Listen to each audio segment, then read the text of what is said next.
This woman never imagined in her dreams that her closest sister-in-law was actually her husband's ex-girlfriend, and even after he was married, the two still kept seeing each other for a while. Furious Majan invited her sister-in-law over to her home, saying she was pregnant and couldn't wear her old clothes anymore, and offered to give them all to her if she didn't mind. Jiying didn't think much of it and accepted them all, but in the end Majan pulled out a shirt that Jiying had once bought for Junfeng. Back then Jiying didn't know Junfeng was already married, and had given it to him as a gift from a girlfriend to her boyfriend. Now seeing that gift again made her feel deeply awkward, and she was filled with guilt toward her sister-in-law. Majan mocked that the shirt had been a present from her husband's mistress, and wondered how bad her taste must be to pick such an ugly one. She was thankful her husband hadn't taken that fling seriously. At that moment Jiying stood by feeling guilty and embarrassed. When Junfeng's mother learned her daughter-in-law was pregnant, she excitedly shared the good news with Madame Mei. To her the baby would be the family's first grandchild, and it meant Junfeng the illegitimate son could rise to inherit the group. But when Madame Mei heard this her face darkened immediately. She couldn't allow a woman who had interfered in her marriage to show off in front of her. So she told the woman before her that even if Majan had a baby it would not be the family's eldest grandchild, because she had already begun the adoption process for Weian, making him officially Taiyu's son, which meant Weian would be considered the true heir of the family. After all, Madame Mei could never give up the position of successor to an outsider.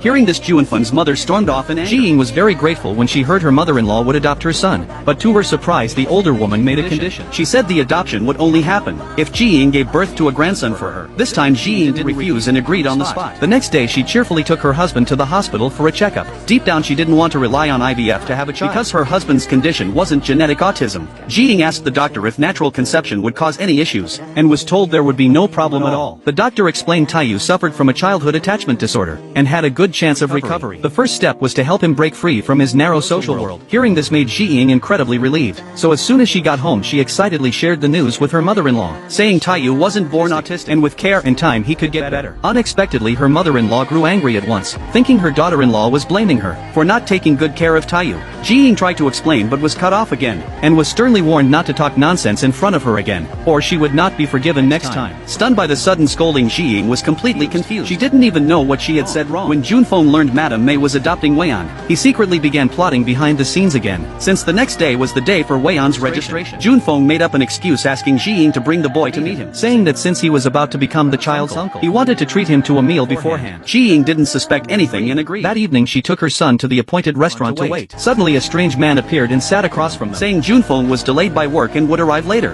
and that he had been told to invite them to eat first. But this very scene was witnessed by Madame Mei as she arrived, after receiving a mysterious phone call that led her straight to the restaurant.